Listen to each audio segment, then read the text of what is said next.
이 세상에 참된 위로 없으니 예수만이 위로입니다. 이 세상을 우리 떠나갈 때에 복음만이 소망입니다. 이 세상을 우리 떠나갈 때에 예수만이 소망입니다. 복음 안에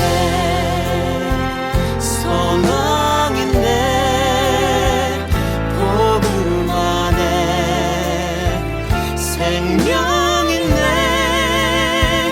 굳은 자의 소망 위로는 오직 복음밖에 없습니다.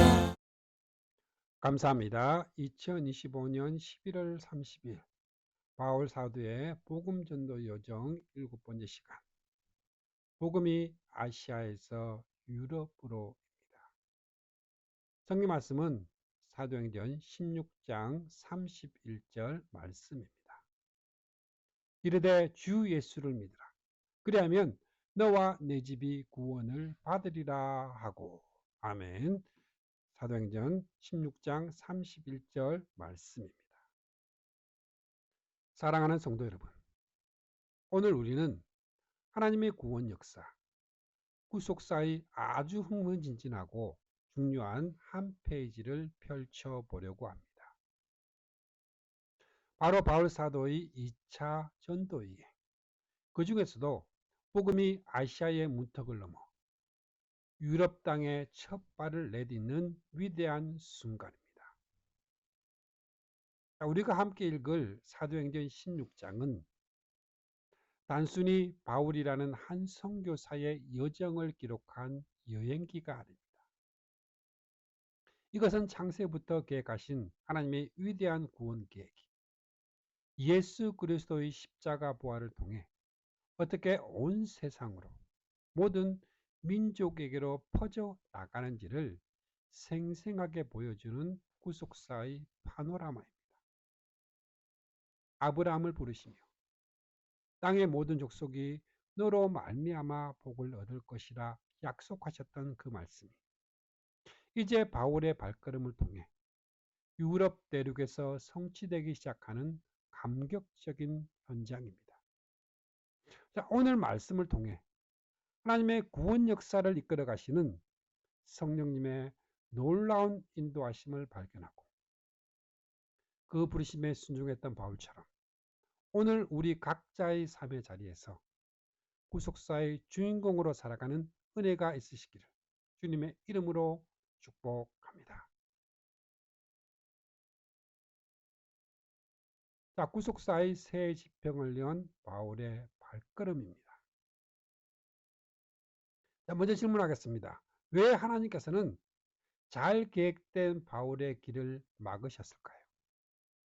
우리의 계획이 막힐 때 우리는 어떻게 해야 할까요? 사랑하는 성도 여러분, 우리가 살면서 철저하게 준비하고 기도했던 계획이 생각지도 못하게 막히는 경험을 하고는 합니다. 그럴 때 우리는 실망하고 좌절하기 쉽습니다. 바울 사도 역시 그랬습니다.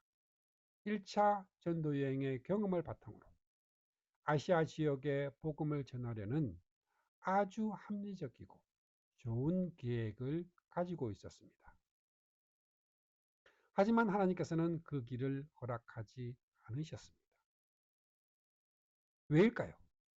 그것은 바울의 계획이 틀려서가 아니라 하나님의 계획이 더 크고 놀라웠기 때문입니다. 하나님은 바울의 시선을 아시아 넘어 복음이 한 번도 전해지지 않았던 새로운 땅, 유럽으로 돌리기를 원하셨습니다. 이처럼 하나님의 막으심은 거절이나 실패의 사인이 아니라 더 좋은 길로 우리를 이끄시는 방향 전환의 사인입니다. 우리의 좁은 생각과 계획을 넘어 더 위대한 구원의 역사를 이루기 원하시는 하나님의 사랑의 초대인 것입니다. 사도행전 16장 6절에서 8절 말씀 같이 보겠습니다. 성령이 아시아에서 말씀을 전하지 못하게 하시거늘 그들이 부르기아와 갈라디아 땅으로 다녀가 무시아 앞에 이르러 비두니아로 가고자 했으되 예수님의 영이 허락하지 아니하시는지라. 무시아를 지나 드로아로 내려갔는데. 아멘. 자, 본문은 성령이 전하지 못하게 하시거늘 예수님의 영이 허락하지 아니하시는지라 반복해서 말씀합니다. 자, 헬라어 원문 콜루오는 적극적으로 금지하고 방해하다는 강한 의미를 가집니다. 이는 복음 전파의 주도권이 전적으로 삼위일체 하나님께 있음을 보여주고 있습니다. 인간의 열심과 계획이 아무리 선하다 할지라도 하나님의 구원 역사는 그분의 주권적인 시간표와 지도에 따라 움직입니다. 바울의 계획이 막힌 것은 실패가 아니라 유럽 선교라는 구속사의 새로운 장을 열기 위한 하나님의 거룩한 섭리였습니다. 혹시 지금 삶의 문이 굳게 닫힌 것 같아 낙심하고 계신 성도님이 계십니까? 취업, 결혼, 사업, 자녀 문제 등 우리가 애쓰고 기도했던 길이 막혔을 때 바울을 막으셨던 성령님을 기억하십시오. 그 막힌 길 끝에서 불평을 하는 대신 이렇게 기도해 보면 어떨까요? 하나님, 이 길이 아니라면 어디로 가기를 원하십니까? 저희의 계획이 아닌 하나님의 계획을 보여주세요. 하나님의 막으심은 더 좋은 길, 더 넓은 지평으로 우리를 인도하시는 사랑의 손길임을 믿고 잠잠히 그분의 다음 계획을 기대하는 저와 여러분이 되기를 소망을 합니다. 이제 두 번째 질문입니다. 자, 바울은 어떻게 유럽으로 가야 한다는 하나님의 뜻을 알게 되었나요? 오늘날 우리는 어떻게 하나님의 부르심을 분별할 수 있을까요? 자, 계획이 모두 막힌 채 항구 도시 드로아에 머물던 바울은 깊은 고민에 빠졌을 것입니다. 자, 바로 그때 하나님께서 그에게 직접 길을 보여주십니다. 한밤중에 환상을 통해 마게도냐, 현재의 그리스 북부 지역 사람의 간절히 청하는 소리를 듣게 된 것입니다. 자, 중요한 것은 바울과 그의 동력자들이 그 환상을 보자마자 이것이 바로 우리를 유럽으로 부르시는 하나님의 명확한 부르심이라 인정하고 즉시 순종했다는 점입니다. 하나님의 부르심은 언제나 명확하지만 그것을 깨닫고 순종하는 것은 우리의 영적인 민감함에 달려 있습니다. 바울이 자신의 계획을 고집을 했다면, 자신의 경험만을 의지했다면 이 음성을 들을 수 없었을 것입니다. 자신의 계획이 막혔을 때 겸손히 하나님의 뜻을 구했기에 새로운 길을 볼 수 있었던 것입니다.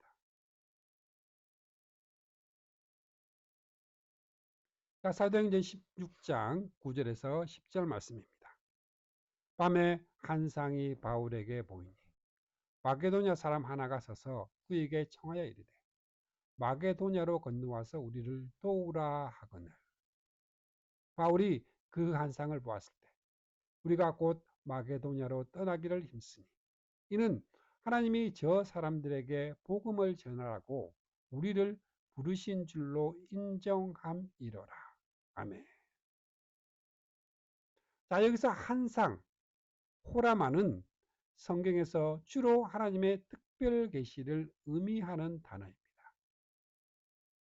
유럽 선교는 인간의 전략회에서 나온 것이 아니라 전적인 하나님의 신적 명령이었습니다.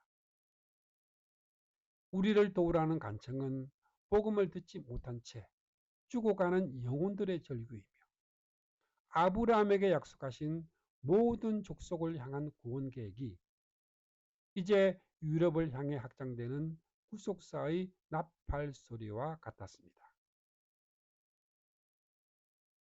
바울이 곧 순종한 것은 하나님의 부르심 앞에서 어떠한 주저함이나 인간적인 계산이 있어서는 안 된다는 것을 우리에게 가르쳐 주고 있습니다. 하나님은 오늘날 우리에게도 말씀하십니다. 물론 바울처럼 환상을 보여주시는 경우는 드물 것입니다. 하지만 매일 읽는 성경 말씀을 통해 주일 강단에서 선포되는 설교를 통해 믿음의 동력자들과의 교제를 통해 그리고 기도하는 중에 주시는 마음의 감동을 통해 우리를 부르고 계십니다. 중요한 것은 우리의 마음을 세상의 소리가 아닌 하나님의 음성에 맞추는 것입니다. 오늘 하루 스마트폰을 잠시 내려놓고 TV를 끄고 10분만이라도 조용히 눈을 감고 기도를 해봅시다. 주님, 오늘 저를 통해 누구를 만나고 무엇을 하기를 원하십니까? 그 세미한 음성에 귀 기울일 때 우리의 평범한 일상이 구속사의 위대한 현장이 될 줄 믿습니다.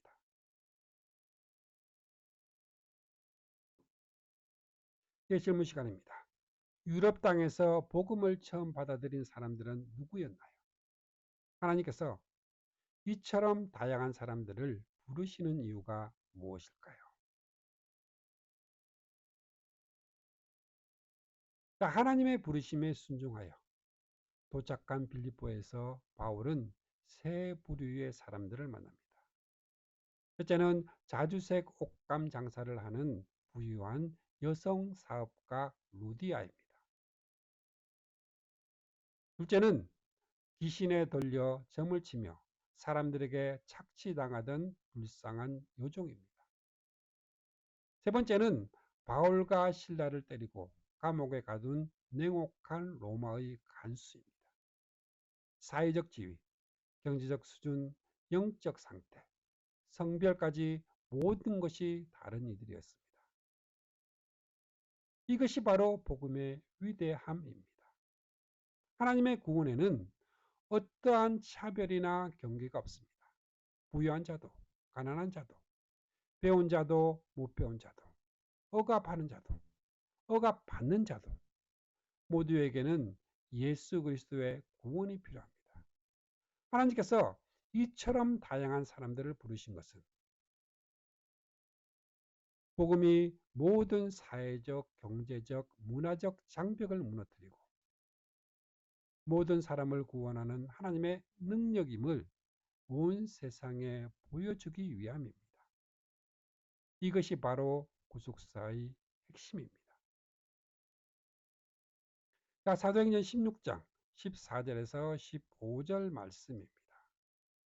두아디리아의 시에 있는 자색 옷감 장사로서 하나님을 섬기는 루디아라는 한 여자가 말을 듣고 있을 때 주께서 그 마음을 열어 바울의 말을 따르게 하신지라. 그와 그 집이 다 세례를 받고 우리에게 청하여 이르되 만일 나를 주 믿는 자로 알거든 내 집에 들어와 유하라 하고 강권하여 머물게 하니라. 아멘. 자, 루디아는 이미 하나님을 경외하는 사람이었지만 그의 구원을 완성한 것은 바울의 설교가 아니라 주께서 그 마음을 열어주신 하나님의 주권적인 은혜였습니다. 인간의 마음 문은 오직 하나님만이 여실 수 있습니다. 하나님께서는 유럽 선교의 문을 여시기 위해 루디아의 마음을 먼저 여셨고 그녀의 집을 유럽 최초의 가정교회로 사용하셨습니다. 이는 하나님께서 구원 역사를 위해 사람과 환경을 미리 준비하고 사용하심을 보여주고 있습니다. 사도행전 16장 30절에서 31절입니다. 그들을 데리고 나가 이르되 선생들이여 내가 어떻게 하여야 구원을 받으리까 하거늘 이르되 주 예수를 믿으라. 그리하면 너와 내 집이 구원을 받으리라 하고 아멘. 자, 간수는 바울을 핍박하던 로마 제국의 권력을 상징하는 인물입니다. 그런 그가 지진이라는 초자연적인 현상과 도망칠 수 있었음에도 자신을 위해 남아준 바울의 사랑 앞에서 완전히 무너져 내립니다. 그의 내가 어떻게 하여야 구원을 받으리까? 이 절규는 육체적 생명을 넘어선 영적 구원에 대한 갈망이었습니다. 간수의 핵심은 복음이 세상의 어떤 권력보다 강하며 가장 완악한 죄인조차 변화시키는 하나님의 능력임을 보여주는 구속사의 통쾌한 승리입니다. 자, 우리 주변을 둘러보면 참 다양한 사람들이 있습니다. 나와 너무 달라서 혹은 나에게 상처를 주어서 다가가기 힘든 사람도 있을 것입니다. 하지만 하나님은 그 사람도 사랑하시고 구원하기를 원하십니다. 루디아, 점치는 요정, 그리고 간수, 이 세 사람을 기억하며 오늘 내가 만나는 모든 사람을 편견 없이 하나님의 시선으로 바라보는 연습을 해보면 어떨까요? 나에게 분친절했던 가게 주인, 직장 상사, 심지어 가족일지라도 마음속으로 하나님, 저 사람도 사랑하시지요. 저 영혼을 불쌍히 여겨주세요. 기도할 때 우리의 마음은 하나님의 사랑으로 넓어지고 우리는 구속사의 아름다운 통로로 쓰임을 받게 될 것입니다. 이제 마지막 질문입니다. 자, 바울과 신라는 왜 억울하게 맞고 감옥에 갇힌 상태에서 하나님을 찬양했을까요? 고난이 구원의 역사와 무슨 관계가 있나요? 자, 점치는 여종에게서 귀신을 쫓아낸 일로 인해 바울과 신라는 수입원을 읽은 여종의 주인들에게 고발을 당합니다. 재판도 없이 옷이 찢기고 심하게 매를 맞은 뒤 발에 쇠고랑을 찬 채 가장 깊은 감옥에 갇힙니다. 육체적으로나 정신적으로 최악의 상황입니다. 원망과 불평이 터져 나오는 것이 당연합니다. 하지만 그들은 한밤중에 일어나 기도하고 하나님을 찬송하기 시작했습니다. 어떻게 그럴 수 있었을까요? 그들은 자신의 고난 너머에 있는 더 큰 하나님의 구원 계획을 믿었기 때문입니다. 이 고난이 끝이 아니라 하나님의 새로운 역사를 위한 가정임을 신뢰한 것입니다. 그리고 그 믿음대로 되었습니다. 그들의 찬송은 굳게 닫힌 감옥의 문을 열었고 간수와 그의 온 가족을 구원하는 생명의 통로가 되었습니다. 이처럼 구속의 역사 속에서 고난은 저주가 아니라 하나님의 능력이 가장 강력하게 드러나는 축복의 무대가 될 수 있습니다. 사도행전 16장 25절에서 26절 말씀입니다. 한밤중에 바울과 실라가 기도하고 하나님을 찬송하며 제수들이 듣더라. 이에 갑자기 큰 지진이 나서 옥토가 움직이고 문이 곧다 열리며 모든 사람의 매인 것이 다 벗어진지라. 아멘. 가장 어둡고 고통스러운 한밤중에 드리는 기도와 찬송은 상황을 초월한 믿음의 위대한 선포입니다. 이 찬송 소리는 함께 갇힌 제수들의 마음을 흔들었고 잠자던 간수의 영혼을 깨웠으며 땅을 흔들어 옥문을 여는 하나님의 기적을 불러왔습니다. 여기서 우리는 구속사의 중요한 원리를 발견합니다. 하나님은 우리의 고난을 사용하셔서 당신의 구원 계획을 이루어 가십니다. 십자가라는 최고의 고난을 통해 온 인류를 구원하셨듯이 성도의 고난을 통해 또 다른 영혼을 구원하는 놀라운 역사를 지금도 행하고 계십니다.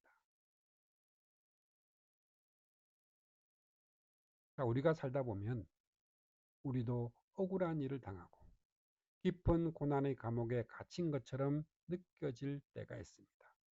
질병, 경제적 어려움, 관계의 깨어짐 속에서 아무런 소망이 보이지 않을 수 있습니다. 그때 감옥 속 바울과 실라를 기억하십시오. 입을 열어 원망하는 대신 입을 열어 찬송을 해보십시오. 나의 등 뒤에서 나를 도우시는 주. 하나님, 한 번도 나를 실망시킨 적 없으시고 작은 찬송을 엎드릴 때 이 닫혔던 우리의 마음의 옥문이 열리고 절망이 변하여 소망이 되며 나의 고난자리가 누군가를 살리는 구원의 통로가 되는 기적을 경험하게 될 줄 믿습니다. 이제 말씀을 마무리하겠습니다. 구속사의 바통을 이어받은 우리, 사랑하는 성도 여러분, 바울의 발걸음을 통해 유럽 땅에 세워진 빌립보 교회는 이후 바울의 선교사에게 가장 든든한 동력자 교회가 되었습니다. 한 사람의 순종, 그리고 고난 속에서도 피어나는 작은 교회를 통해 하나님의 구원 역사는 로마로 그리고 온 세상으로 힘차게 뻗어나갔습니다. 그리고 오늘 그 구속사의 바통이 21세기를 살아가는 대한민국, 경북, 구미, 그리고 우리 교회와 성도 여러분 각자에게 주어졌습니다. 바울을 유럽으로 부르셨던 하나님은 오늘 우리를 각자의 가정과 직장과 이웃세계로 부르십니다. 바울의 길을 막기도 하시고 열기도 하시며 인도하셨던 성령님은 지금도 우리의 삶을 가장 선한 길로 인도하고 계십니다. 루디아와 간수의 마음을 여셨던 하나님은 지금도 우리가 복음을 전할 사람들의 마음을 열어주고 계십니다. 이제 바울의 여정은 사도행전 28장에서 끝나지만 하나님의 구원 역사는 지금도 계속되고 있습니다. 저와 여러분이 바로 그 역사의 주인공입니다. 우리의 순종과 헌신을 통해 하나님의 나라가 확장되는 놀라운 이야기를 함께 써내려가는 복된 성도님들이 되시기를 축복합니다. 아멘. 함께 기도하겠습니다. 살아계신 하나님 아버지, 바울의 발걸음을 인도하시어 아시아를 넘어 유럽까지 복음이 전파되게 하시고 그 위대한 구속의 역사를 통해 오늘 저희까지 구원받게 하시니 감사드립니다. 저희도 바울처럼 저희의 계획보다 하나님의 계획을 신뢰하게 하시고 성령님의 세미한 음성에 민감하게 반응하며 즉시 순종하는 믿음을 주옵소서. 루디아처럼, 간수처럼 저희 주변의 다양한 영혼들을 편견 없이 품고 사랑하게 하시며 고난과 역경의 순간에도 불평 대신 찬송함으로 하나님의 능력을 증거하는 삶을 살게 하여 주옵소서. 저희 교회가 이 시대의 빌립보 교회가 되어 맡겨주신 구속사의 사명을 잘 감당하며 이 땅에 하나님의 나라를 세워가는 거룩한 통로로 쓰임받게 하여 주옵소서. 이 모든 말씀 우리를 구원하신 예수 그리스도의 이름으로 기도드립니다. 아멘. 축복합니다. 지금은 우리를 구원해 주신 주 예수 그리스도의 은혜와 하나님 아버지의 거룩하신 사랑과 날마다 우리를 승리하게 하시는 성령님의 역사가 오늘 함께한 주님의 백성들에게 영원토록 함께 있기를 주님의 이름으로 축복합니다. 아멘.